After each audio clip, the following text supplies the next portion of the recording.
That's something that she wants to talk about. Ronda Rousey joining us right now on Yahoo Sports Radio 1560. Ronda, how are you? I'm good. How you guys doing? Doing great. You're making the world tour this morning, huh? Well, I'm making a world tour sitting in bed. That's the best way to make the world tour. So, all right, just ask you, since you become champion, how's life changed for you? Well, it's busy. They gave me like 1 week off, but with 3 days into that week off, I called and they're like, "Yeah, we're gonna have to fly to Las Vegas for a Metro PCS commercial, and then we're gonna have to fly to New York City for the Fox Up Fronts, and then we're gonna have to fly to Albany to fight for MMA legalization, and then we're gonna fly to Vegas to do all your media, and then we're gonna fly you back home."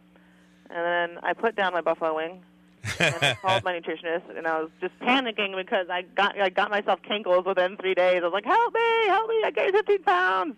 So that's kind of what it was like. Is that what you celebrated pretty heavy with some buffalo wings and put some did you just say cankles?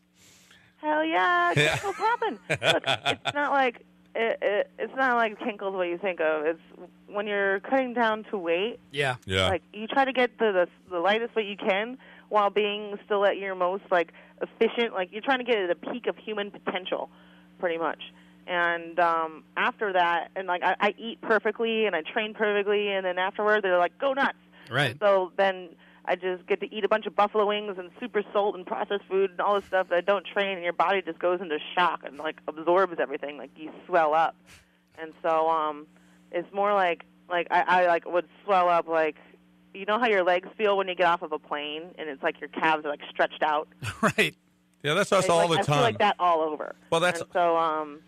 Yeah, I kind of had to undo the damage and for the rest of the week, and then go off and take care of this stuff. So I got like 3 days off, pretty much. Well, that's how we feel all the time, Rhonda. That's how, that we're not top level athletes like you are. And as a matter of fact, we were just talking about this because Chris Cyborg not wanting to fight you and move into like the little league of MMA, and how difficult it's going to be for you to find women who are your skill level. That's not difficult at all. The UFC signed 10 girls already at the 135 class, and they're about to sign 5 more, I think. And Miesha Tate and Kat Zingano are fighting in April on the tough finale card. I think they might be the co-main event. And the Kat is undefeated right now, and Miesha has been one of my toughest fights to date. So I'd be very interested in fighting the winner of that. And there's plenty of girls now that are calling me out on a constant basis. I know that Alexis Davis has been kind of saying some not-so-favorable things about me, trying to get a fight with me. I know that Marlu Kunin called me out before after a fight, but I haven't really heard from her since. So, I mean, we got a nice little line of girls going. And then, of course, Sarah McMahon, who is an Olympic silver medalist in wrestling, is undefeated at this time and has a fight coming up later this year as well. What's your reaction when you hear the other women? You just talked about UFC signing a bunch of women. When they're calling you out, when they're talking like that, what's your reaction to that? I mean, it's good. I expect them to do that. I mean, that's one problem with women's MMA when I first came along, was everyone was treating it like it was a Miss America pageant. They would win their fights and be like, "Oh, yes, thank you so much, and I love world peace, and you're really pretty," and then, no one would really care. And I was really the first one to grab the microphone and be like, "Hey, give me this title fight," da-da-da-da-da. And, then after that, all the other girls started, because it worked, and all the other girls started catching on and doing it too, and it's entertainment. And I'm glad that the girls are getting the confidence and the common sense required to get the fights that they want and get the attention that they need. Ronda, where does that come from for you? Is that just how you're wired in terms of the talking, the getting on the mic? Did you grow up a fan of any particular genre of entertainment where that was something that made people emotionally invest? Talk about that. Where does that come from for you? Well, I mean, I loved WWE when I was a kid. Mm-hmm. I loved Hulk Hogan. I had a Hulk Hogan wrestling buddy that I coincidentally ripped its arm off several times, and my mom had to sew its arm on with floss over and over.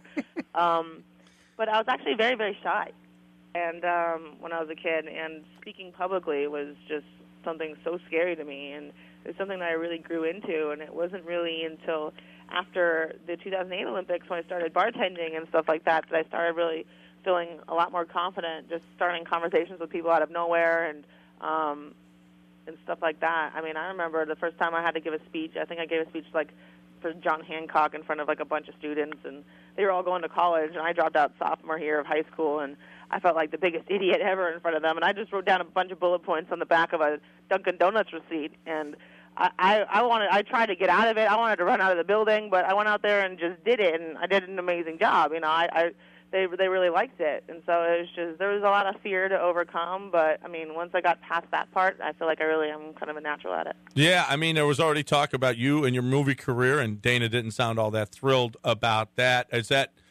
that difficult getting in front of the camera, or you think that's going to be an easy transition, getting in front of the camera and acting?